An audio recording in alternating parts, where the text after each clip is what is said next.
everyone, me again. I'm back with another foundation review for you, and today I wanted to chat about the Rimmel Match Perfection foundation. This is their lightest shade, which is 010 Light Porcelain. So I think the last time I had a bottle of this foundation was about 4 or 5 years ago, and at the time I really loved it. And I see all of these reviews now of this foundation and everyone says how great this is for pale skin, but I honestly don't see that. To me, this isn't the palest foundation out there. Maybe it was 4 or 5 years ago when I was at uni, but it's definitely not anymore. I'm going to show you some swatches comparing this to my usual everyday foundations, and you're going to see just how dark it is in comparison.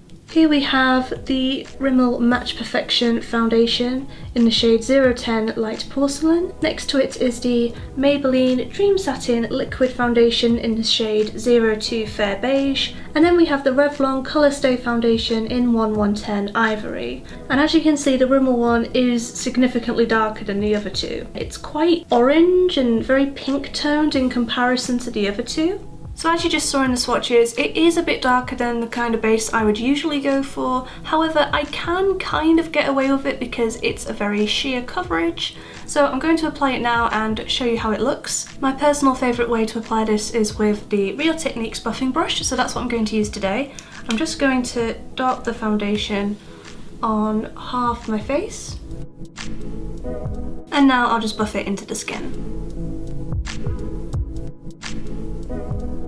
So as you can see, it's not a huge amount of coverage. It's definitely very sheer if you use one layer, but it does even things out quite nicely. It does sort of tone the redness down a bit, even though it doesn't get rid of it. I also really like how dewy it is. I like the kind of glow that's in this formula. I feel like my skin always looks very healthy when I wear this. I think this is a really nice product to go for if you have dry skin or if you're just looking for something very natural. I've been seeing it on YouTube quite a lot. So this is my entire face with one layer of the foundation. It looks very natural. It doesn't look like I'm wearing makeup, which I really like. There is still quite a bit of redness sort of peeking through, especially around here. When I wear it just one layer like this, it's not that obvious that it is a little bit on the dark side for me. However, I personally like a tiny bit more coverage than this, so I'm going to build it up just over the areas of redness that are still showing. And I'm also going to blend some down my neck as well, because my neck is quite pale in comparison to my face at the moment. Okay, so I've been building the foundation up and it's finally at a point where I'm quite happy with it. A lot of my face still only has one layer of foundation on, but the areas that have quite a lot of redness over here, they have about 3 layers of foundation on at this point. This is definitely not a kind of foundation that you can build to full coverage, but if you're looking for something quite light, maybe buildable to about a medium coverage, this could really work for you. I'm just going to put on the rest of my makeup now and I will be right back to let you know my final thoughts. Okay, the rest of my makeup is on now. I do really like the finish of it. I really like how glowy it is. My skin always looks really healthy when I wear this. It would be nice if the shade was a little bit lighter, but I can definitely get away with this because it's quite light and quite sheer. It doesn't cover my redness quite as much as I would like personally. However, there are no claims on the bottle saying that it is a high coverage foundation. It says that it reduces the appearance of imperfections and dark circles, but it doesn't say that it's a completely full coverage foundation. It actually says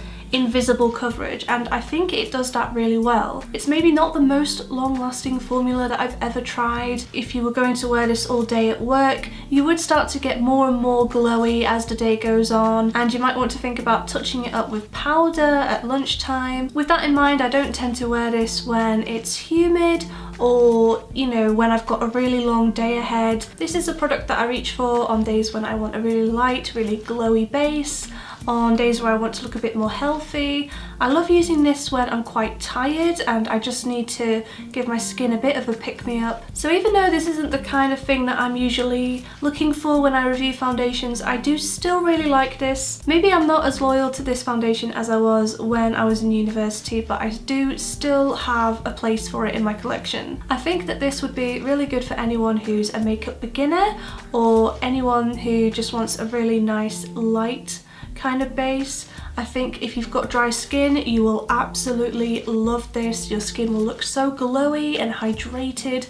This isn't going to get dry throughout the day. However, if you've got very oily skin, or if you've got quite a lot of redness or imperfections that you want to cover up, this might not be the foundation for you. Thanks so much for hanging out with me today. I hope you found this review helpful. Subscribe if you're new around here. I make a new video every Sunday at 9 AM and I do quite a lot of foundation reviews like this one, and I'll see you guys next week. Bye!